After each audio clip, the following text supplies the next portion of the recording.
It's indeed an honor and a privilege to have here today with us Professor Srinivasan from Clark University, Massachusetts, United States of America.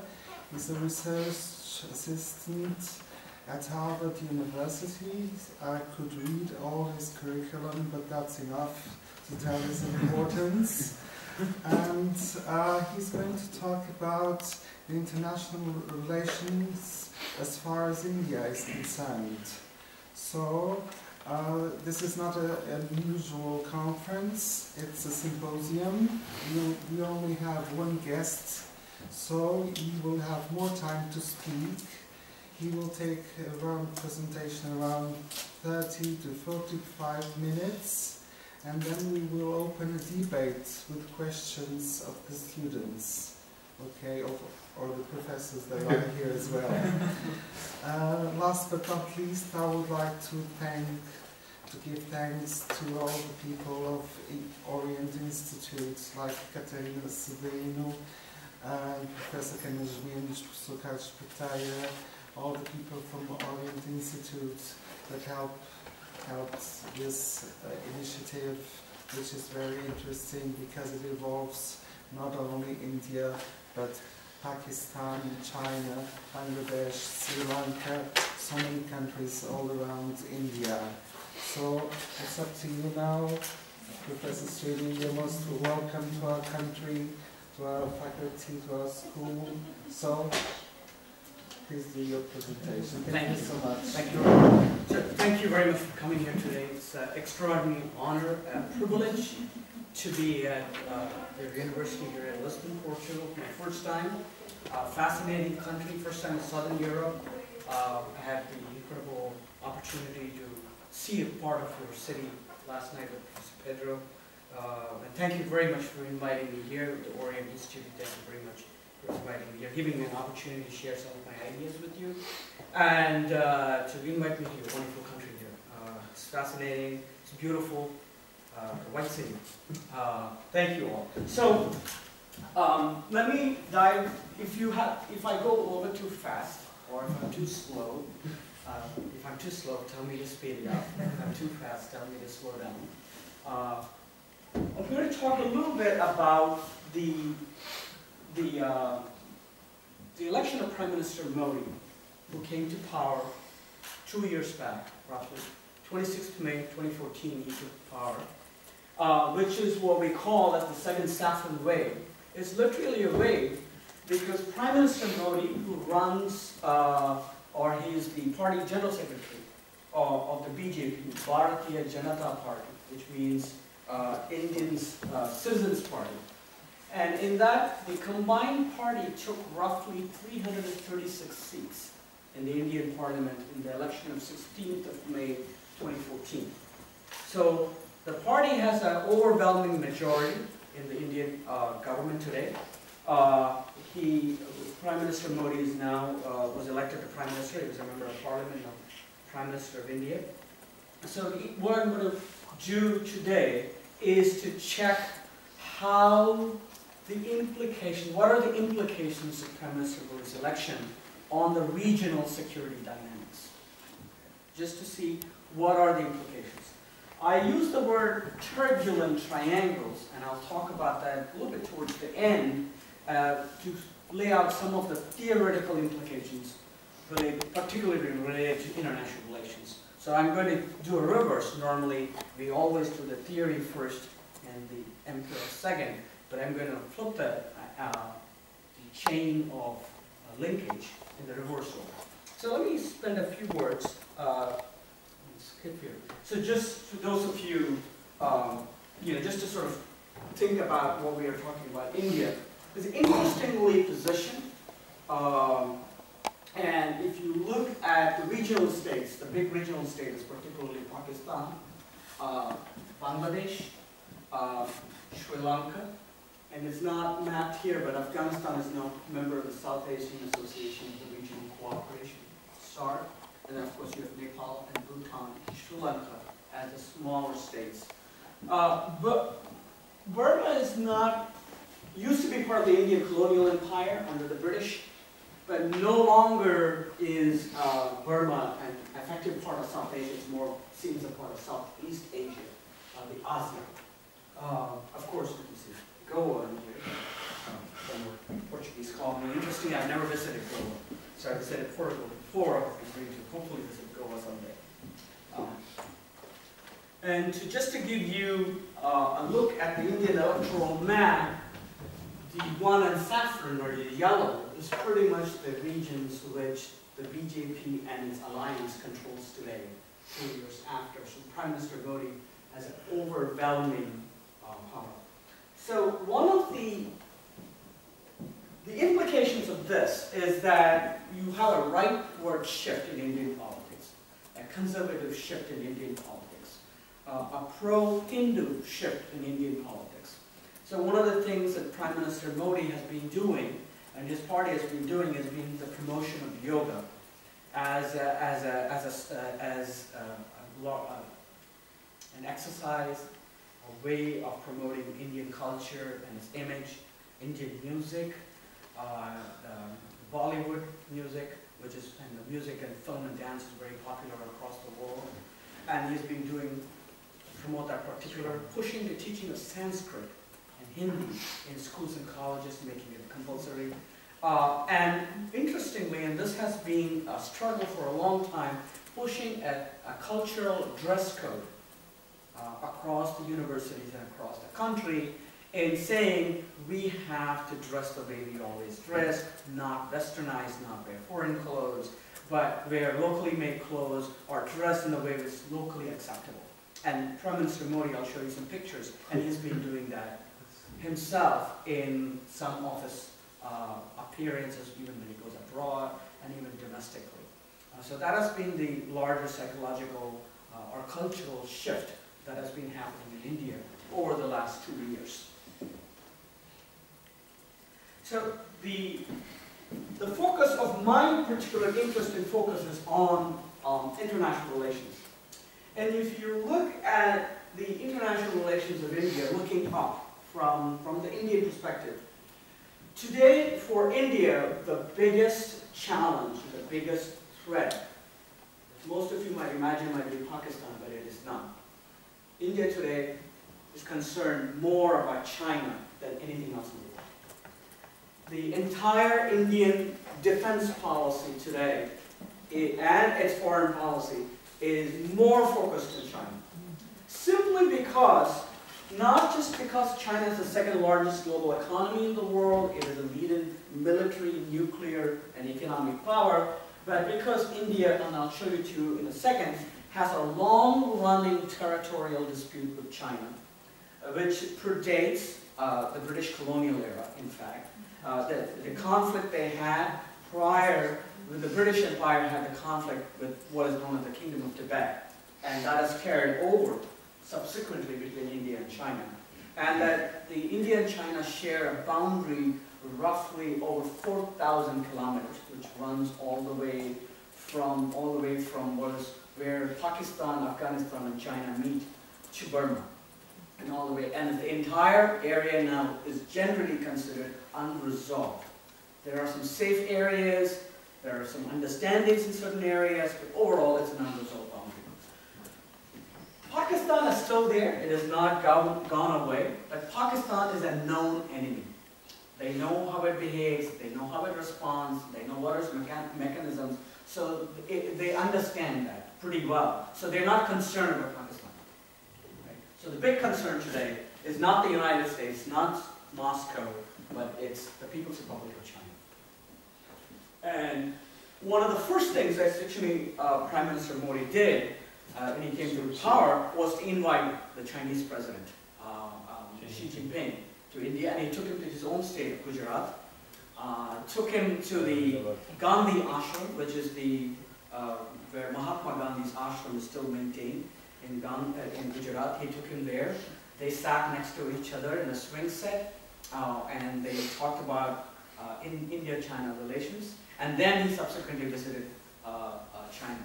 So they are concerned about China. So there is the territorial conflict, but India is also concerned about China's relationship, and this is the triangular relationship I'll talk about, And I'll come to this in a minute. Start back here.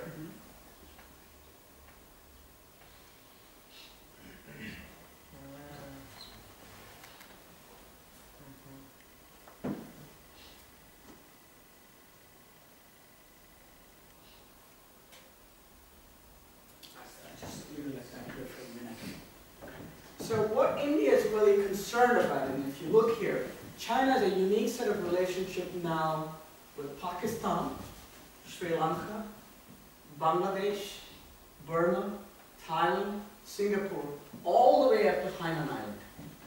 This is what we call as the string of pearls.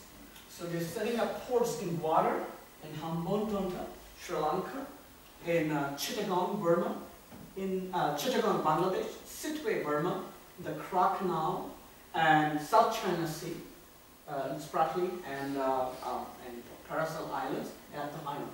So there's a chain of Chinese naval bases that run from all the way from the very top, from Western Asia, all the way to Hainan Islands. And this is also a major port facilities meant to send oil and energy supplies and trade supplies from all the way from western side to this side. China is also, and I'll show it to you in a few minutes, and actually I can do it right now.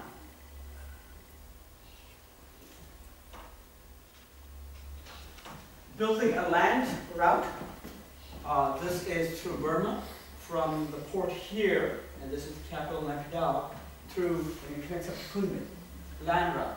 So it is building a new Silk Route, which is running from all directions. It is running through Central Asia, through Iran, and through Myanmar, and they're building a land rail bridge from Thailand, and it will go up to Kunming right here. So one of the concerns is that all of this is dual use. So it can be used for economic purposes. You could also use for strategic purposes. So the fear for India, particularly, is that China is everywhere. It's surrounding it in every region. In international relations, we call it encirclement, strategic encirclement. And because of the fear of strategic encirclement and doubts about Chinese intentions, India is enormously concerned. That's really the big picture. If you look at South Asia today, it's not Pakistan. You might think it's Pakistan with its nuclear weapons and terrorism and all that is going on. It's not that. It's China. China is the big competitor, economic competitor, military competitor, and a global political competitor. So in that regard, what China has been doing is that it is effectively blocking India's entry as a permanent member into the United Nations Security Council. With formation of the new United Nations Security Council, there's been talk of including India, Brazil, Germany, and Japan, mostly these 4 countries, as new permanent members in the United Nations Security Council. So China, along with Pakistan and our alliance with them, has been blocking the entry of India into the United Nations Security Council. China has been working with the Nuclear Suppliers Group, NSG, which supplies highly enriched uranium and other technological materials needed to run its civilian nuclear plants. In the Nuclear Supplies Group, it has been blocking access to some of these materials and technology through the Nuclear Supplies Group. So Chinese power not only extends in building trade and global infrastructure, it also has established the new Asian Infrastructure Bank, AIIB, which is the competitor to the World Bank, and it has been giving loans to many countries in this region, which is called soft loans, loans with no conditions attached, loans that could be gotten at a very low interest rate, and loans which are given, and they would never say restructure the economy. Loans will simply say, take the money, don't criticize us, and we will not criticize you. That is pretty much the essence of Chinese policy. No interference in domestic affairs of the states in which they do economic business with.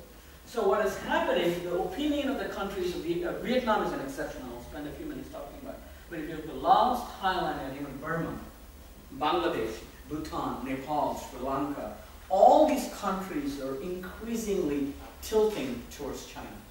An area which traditionally was India's area of hegemony, dominance, or where its sphere of influence. Now the Chinese are there, and the countries have a choice to either go with India, the traditional hegemon, or they can now support the new entrant, which is China. So these countries have been able to play one against each other.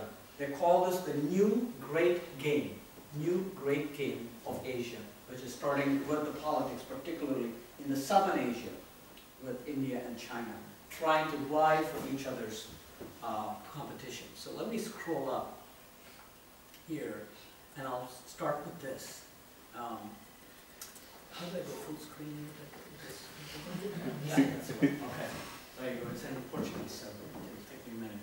So one of the big things associated with this is the unique nature of relationship between India and the United States, right? And here is Prime Minister Modi personally welcoming the President of the United States in New Delhi. He actually went to the tarmac of the airport, and which is not protocol for the Prime Minister to do, but he personally went. He met him at the Air Force One, and it was a warm, personal welcome.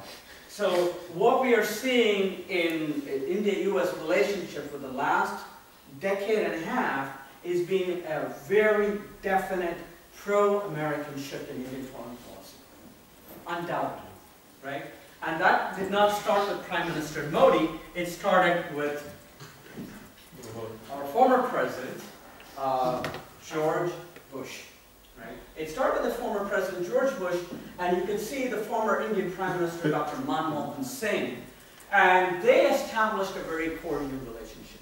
The shift largely happened after 1998 when India conducted the nuclear test, and India was sanctioned by almost all the countries of the world, and it had a very, very poor international image. But when the September 11 terrorist attacks happened, and the U.S. foreign policy shifted towards South Asia, and particularly focused towards Afghanistan and Pakistan, India emerged as a great source of support for the United States. So India and the United States started negotiating a nuclear deal, which is called the 1-2-3 deal. India-United States nuclear deal, which was they started negotiating in 2005, was finished negotiating in December of 2008, and the Congress passed it, which basically includes India into the nuclear power hierarchy, but not as an NPT member, but an outside NPT member, but pretty much gives all the privileges of an NPT member, which Pakistan does not get. So that's a significant shift that occurred during Prime Minister Manmohan Singh's tenure. And India-US relationship really began with Dr. Manmohan Singh. I've already established it, I won't spend too much time on it. And the groundwork was laid towards the very end of the previous BJP regime, the first Saffron regime, which was led by Atal Bihari Vajpayee, when President Bill Clinton visited India towards the end. And President Bill Clinton, when he, and you can see Atal Bihari Vajpayee right here, this is the President of India, and when he went, Bill Clinton in the United States was facing enormous domestic pressure. He had a lot of personal scandals, a lot of pressure from Congress. There was wars in Bosnia and Kosovo, the NATO operation wars in Bosnia and Kosovo. He was facing, so at the time, when he reached out to India, this was late 1999, towards the end of his term, there was an instant connection, which President Bush picked up on, and then President Obama has continued the positive trend towards India and United States. If you look at the, I'll lay out everything in one slide, so you will have time to read it. So to strengthen the strategic ties, India offered basis for launching strikes against targets in Afghanistan and Pakistan. This was when in October of 2001, when the United States started launching attacks on Afghanistan targets after the 9/11 attacks. and it improved diplomatic relations with the United States. And this I already mentioned, the nuclear deal 2005 to 2008. This has become the big signature move. And this is significant because in 1998, the US placed sanctions on India. By 2001, the sanctions have been removed. By 2005, you are basically saying it's like I punished my child for breaking a computer, right? And then 3 years later, I say, I really need you. You can have a new computer. You will get a new shirt. You're all fine. It's a radical shift because my interest in the region has changed. And that's what this one really establishes, the civilian nuclear deal. And let me spend a few minutes talking about trade. This is a little bit higher than $500 billion is the US-India bilateral trade. A lot of trade is in services. So India, if you go to United States today, the largest group of Indian migrants who come to the United States are computer technologists. They work in software, systems development, engineering. Second is medicine. Is in the area of medicine, that's where the most number of migrants come in. So the supply of Indian migrants to the United States are largely in the area of trade and services, financial services. So the goal, they've already crossed this goal. The objective is to go to roughly $1 trillion.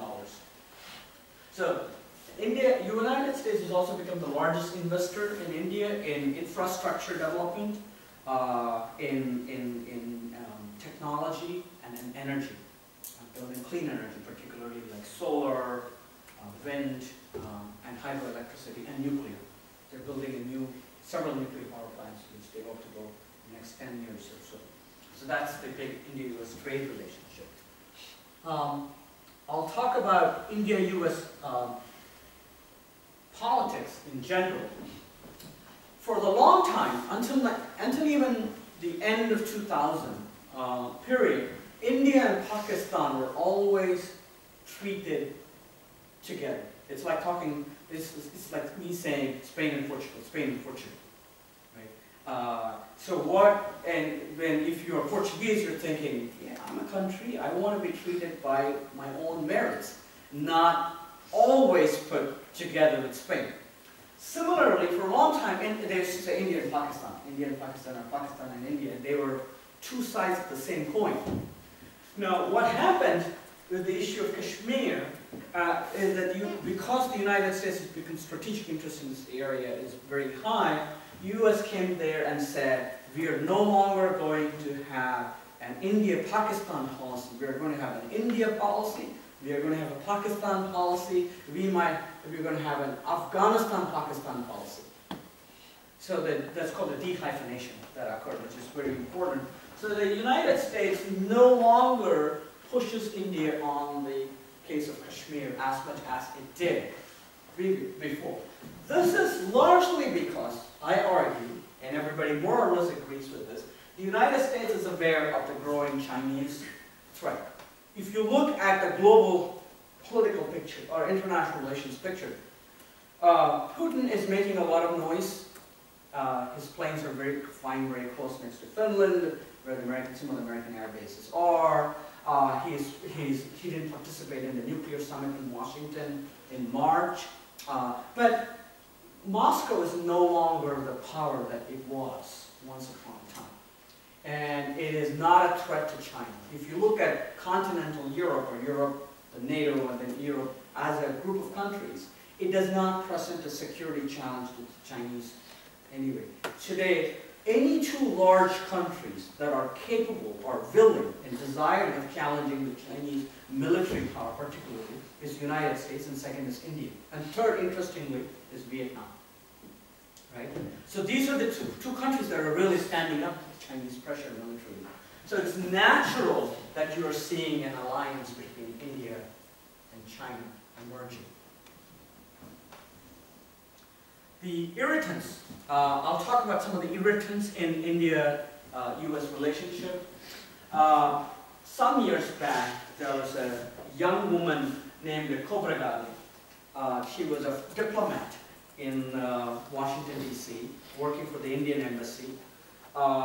She apparently hired a domestic servant or a helper, and she bought her from India, and she did not pay her enough money, salary.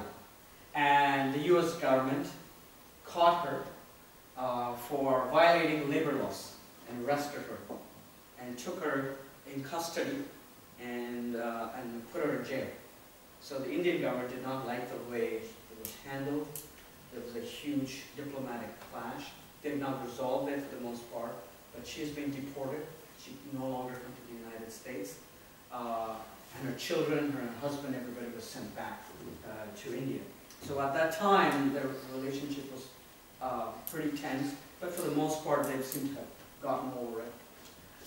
India decided to buy oil from Iran because the Indian oil refineries are built to process Iranian crude oil, whereas most other countries have oil processing facilities that can take Saudi or Kuwaiti oil facilities. What happened also, the United States led a verdict in Sri Lanka for human rights violations in Sri Lanka during the war, civil war between the ethnic war between the Tamils and the Sinhalas. In the vote in there, India did not vote with the United States, it abstained, which the United States did not like. And India also did not support the US action in Libya, Syria, and Iran. But now in those cases, India does not say anything. It basically keeps quiet. It doesn't criticize. It doesn't say, I support you. Silence is pretty much, abstention is pretty much the answer. And this issue has not gone away. It's still an issue because some of the accused, David Adley, is in the United States. He has worked with the FBI and is cooperating. But then he was involved in organization in the 2008 terror attacks in Mumbai, in which 166 people lost their lives. This is interesting. India decided to buy Rafale, French warplanes. They signed a $12 billion deal for 126 jets. Because of American pressure, the deal has been restructured now. They've reduced the number of planes to 26. And India is now debating to buy F-16 or F-18 American-made warplanes. So something significant is happening in the nature of the U.S.-India relations. Okay. This is the most interesting part of the equation, is the India-China relations. And here is former President of China, Mr. Hu Jintao, and former Prime Minister of India, Manmohan Singh. And this picture, to me, basically tells the nature of India-China relations. It's one, I don't know, it's one of indifference, one of disappointment, one of struggle, however you want to characterize that. And now, here's the latest picture with Prime Minister Modi and President Xi Jinping. And this is, there's still a lot of tension. It's not a naturally cordial relationship. And Prime Minister Modi's visit to China took place after India and China had a border issue in September of 2014. So he went after that. So there's still consequences of the visit was still being felt at the time. Okay. So India-China issues, and I'll lay all of them out in a set. So one is the unresolved border issue, and I'll talk about that in a minute. The matter of Arunachal Pradesh, which is an incorporated state in the Indian Federation, but the Chinese have taken to calling it Southern Tibet, and India does not want it. And many leaders from India, or even citizens, who want to go to China, if they are from Arunachal Pradesh, or they are from Kashmir, or they are from certain particular provinces from India, they are denied visas to go to China. Or their visas are separately stapled to their passport, which basically is Chinese government's way of saying, we don't recognize your Indian citizenship. They're not plastered onto your passport, but stapled with a stapler. And I mentioned a little bit about the string of pearls. South China Sea, that is becoming a big issue where China is basically building artificial reefs, putting naval bases in there, putting anti-aircraft guns and warships. India has now forced a new relationship with Vietnam. India is supplying submarines, anti-ballistic missiles, training, loans, oil rigs, everything. So why are India and Vietnam suddenly friends? They've always been friends, but they're more friendlier to each other than they ever been. This is simply a function of both commonly recognizing that they have a common threat in China. They're moving together. This is, according to the former Prime Minister of Pakistan, a relationship that is sweeter than honey, right? And strength of the relationship which is taller than the Himalayas. That's what Prime Minister Nawaz Sharif declined. So China has been Pakistan's friend for a long time, from 1968 onwards. It supplied them with nuclear technology, nuclear materials, and helped them with all the weapon systems that they run today. So that's the big challenge with India-China. I mentioned this. So strategically, and just to go back to the border issue, right? This is Sikkim, and this is called the middle sector. In India, this is Tibet. This is the middle sector here. And the Chinese bases are set up here. And if you look at India, this is Bangladesh, which goes all the way up to this area in Bagdogra. And for India to go to its northeast, this is the corridor which all its trains and buses and railways run through. It's a narrow area because it doesn't cut through Bangladesh. It has to go around to go to the northeast part of India. This is described as this chicken's neck. So to India, from a military strategic point, they are worried that the Chinese troops will cut very quickly across from the bases and choke the chicken's neck, effectively isolating this entire northeast area from Indian military action. And it could happen very quickly in 24 to 48 hours.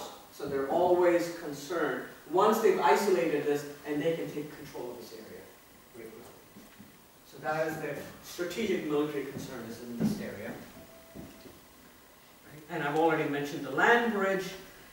The big issue that everybody's talking about is China's building big dams upstream on all the major river systems that supply India, Pakistan, Bangladesh, Nepal, Burma. The entire South Asian subcontinent is dependent on the river water systems that emerge in Tibet.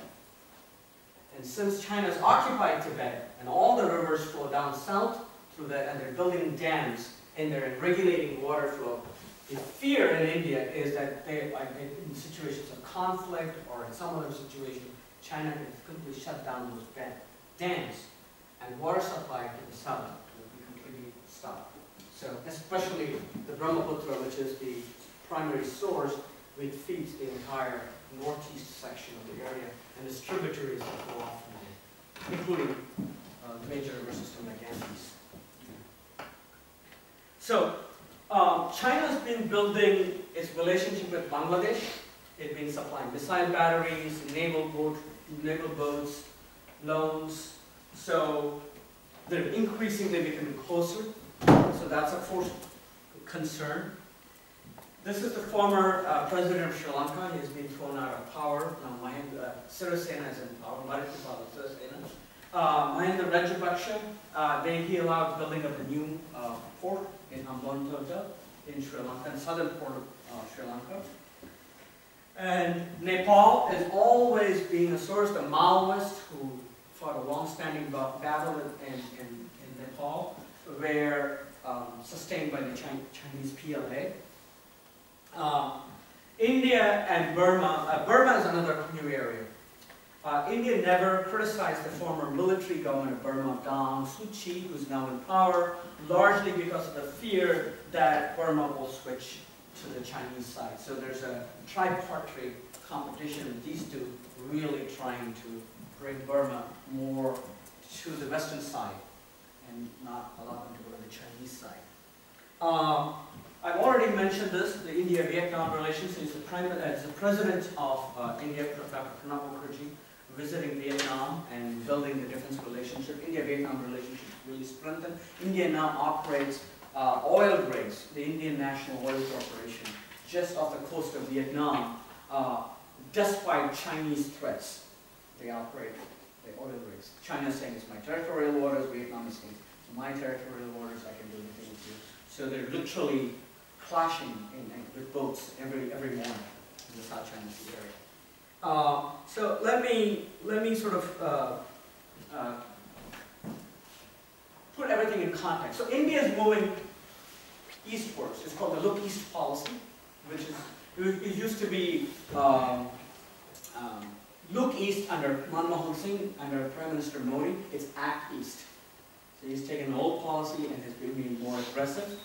And India is moving towards Vietnam, Philippines, Thailand, and Southeast Asia. India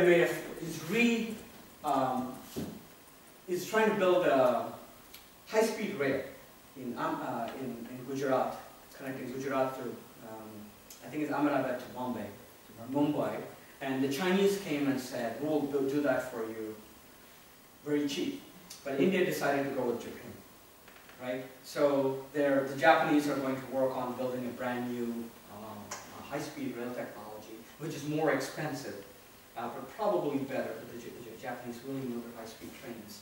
Even the French offered, but I think the French and the Germans are going to supply some of the coaches for the trains when they actually start running. But they decided to go to Japan, rebuilding their old relationship, which had fallen apart. India is now building a relationship also with Mongolia, Central Asian states, which they've largely ignored. Modi has been visiting all those states every time and trying to build a business relationship. So what they're doing, you're encircling me, so I am going to encircle you by being closer to your enemies or your so-called competitors. Vietnam, Japan, Philippines, United States, Mongolia, right, Moscow. I'm going to go around you. So there's this new great game happening in Asia all over again. So I'm going to skip this part. We all know about that. I'm happy to pick this in the Q&A part. But I want to emphasize, and I'll skip the Chinese part too, but I'll come to my theoretical claims here, and then I will open it up for questions, and I can pick some of that in my things. So if you look at, this is my triangular dynamics.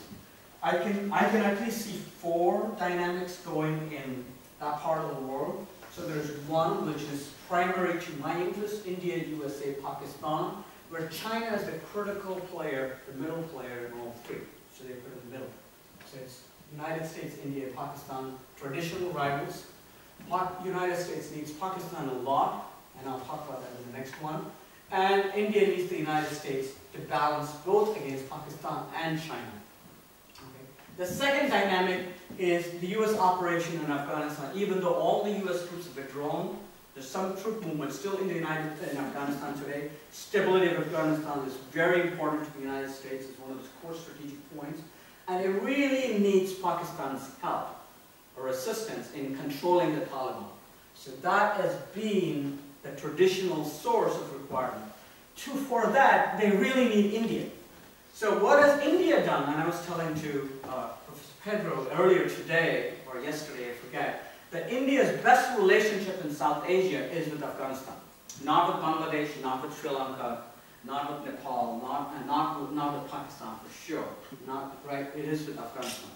So India has been building a lot of infrastructure and bases in Afghanistan. Pakistan is really worried about Indo-Afghanistan relationship. So Pakistani groups have been targeting Indian embassy in Kabul, in Kandahar, in other places. So what the United States has been saying to India is back off. Not because I don't want you to be friends, but I really want this guy to work with this guy. So if you are friends with them and he will not work with us, so you back off from that picture, right? Okay, here's the other dynamic. United States and China are clearly economic and political rivals. But it is not like the rival during the Soviet Union time, during the Cold War. In Cold War, there was no economic linkages between if you put this Moscow in here, there's no political economic linkages. Now the economic linkages between the United States and China is heavy, both in trade, investments, and financial holdings. Right? That's the difference. But US and China are clearly rivals. India and China are very clearly rivals. They do have a line of communication. But Pakistan is the Chinese. Pakistan. China describes it as it's North Korea in South Asia. Okay, it's North Korea in South Asia, or it was United States Democratic Republic of Congo, or what it used to be known as. I forget the name. I'll come back to me in a minute. During the Cold War, the way it maintained South Africa, maintained Chile, it maintained all the rightist regimes in Africa and Asia. Same way, China's relationship with Pakistan is very important, as India's relationship with China is predicated on its closeness with the United States. Right?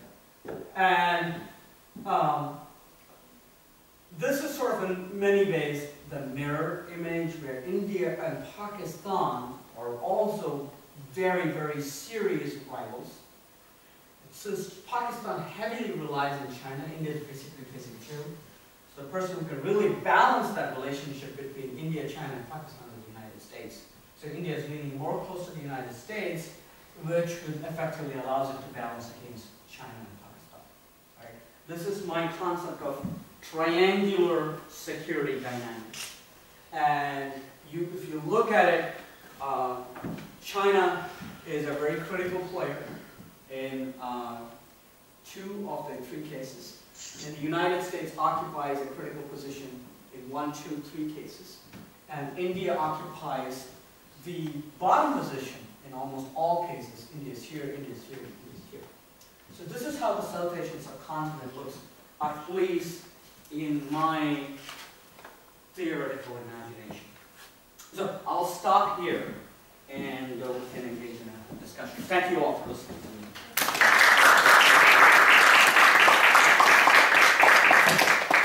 Okay, thank you so much, Professor Srini, for your excellent presentation. Let's move on. How many questions are there? Yes, please. Okay, 2. One at a time. So you, please. Well, you talked about your presentation as Asia, especially South Asia, as, and I will use a Brzezinski geopolitical term, as a chessboard, where India and China are the key players. Now, China has moved also to the African continent. I would like if India has also interests in play in that chessboard. Very simple answer. India has competed with China in some countries. It's economic competition to have some kind of oil, other natural resources. But no, the short answer is that India really has no strategic, has a trade interest, but no strategic interest in Africa at all. So it's in a very limited way. It is building some railway lines in Algeria. It's doing some. It's really focused on the Asian. In the Asian systems, India's footprint in the African subcontinent, sub-Saharan Africa particularly, is very, very limited. And I think China has completely beaten every other country in the world, including the United States and the traditional European powers, which have greater influence on Africa, France and Portugal and Germany. Because India is closely, it's more close, the African continent than China, that's why I asked. Well, it's not only because of that, right? India also thinks more regionally. It does not think it's a global power like China, Russia, and the United States is. It just wants to keep its regional. If you look at it, the bigger threats are in the region for it. It's not from any of the African countries or any other country in the world. The biggest 2 big threats are Pakistan and China. To which it shares a border, with which it has a conflict. Unresolved side. Yes. Yeah. So exactly. All right. So it doesn't really look at Africa outside of some normal trade relations and things like that. It There's not much there. Not even in Europe, India is so much, maybe with major European powers, United Kingdom, France, and Germany, family, but it's not sought to build relationships with other countries as systematic. But Modi is changing some of that by visiting many countries and trying to build up relationships. Thank you. Right. Professor, sorry, I'm going to ask you more than one question because I'm doing an essay. If you have more time for then we can talk. Yeah. Okay. So I'll do. I thought about doing 3 questions. So I'll do 2, and then you answer me the third one after. Okay. Basically, what is implied that India's foreign policy major topic is the regional power. In your triangle dynamic, I want to add 2 countries to that. I'm sorry, another country to that dynamic, which is Japan. So, for example, Modi's first tweet after he won the elections for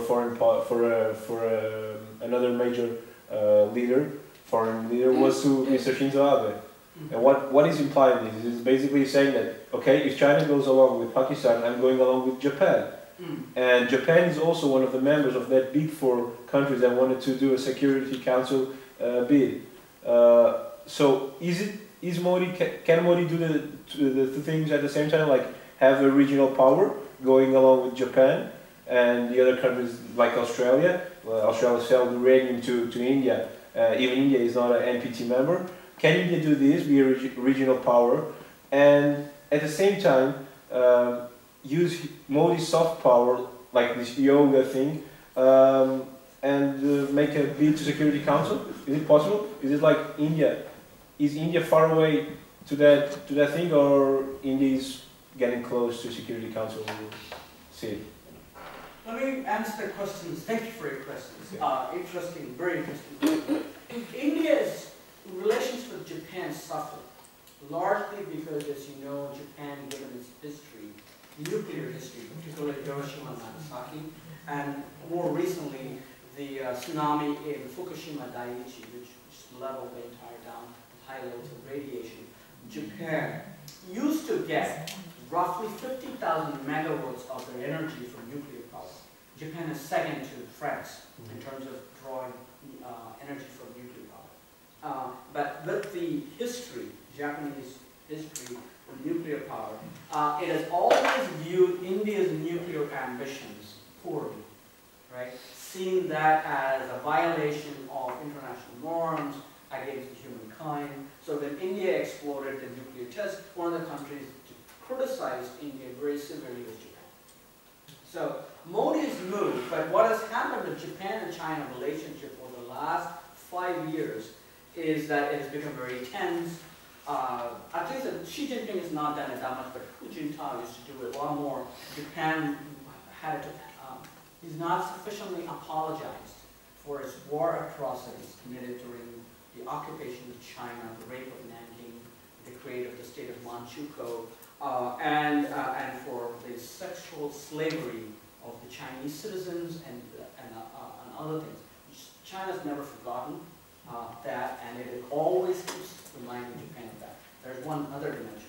The second dimension with Japan and China is the Diaoyu Senkaku Islands, which is under the Japanese control. Now China claims it as its own territory. So what has happened over the last 3 years is Japan has become more and more militaristic, despite having Article 9 of the Constitution, which prevents them from doing any military operations anywhere. It has built a new aircraft carrier, helicopter carrier, is not aircraft carrier. It has started projecting power a little bit more. So India's reach to Japan is quite strategic. So India's connection to Japan is more on the trade side, so that is how it's building. Now they're trying to build the military side of things. So Japan is now, the deal fell through of selling, it's in the business of selling submarines, it's in the business of selling different kind of military hardware, which India is interested in, acquired, but with all China is doing that. That's one question. The question about UN Security Council, that's a tough question. Largely because I don't think the UN Security Council reform is going to happen. Not anytime soon. Actually, there's elections going on for UN Security Council. Largely because Japan's entry is blocked by China. Germany's entry is blocked by France and Italy, right? India's entry is blocked by Pakistan. Brazil's entry is blocked because Brazil is having a lot of problems domestically now. Yes. Most of you have been following with President Rousseff being impeached in the impeachment trial. And Brazil's economy has taken a dive. And Brazil's entry is blocked by Argentina. So there is room for Security Council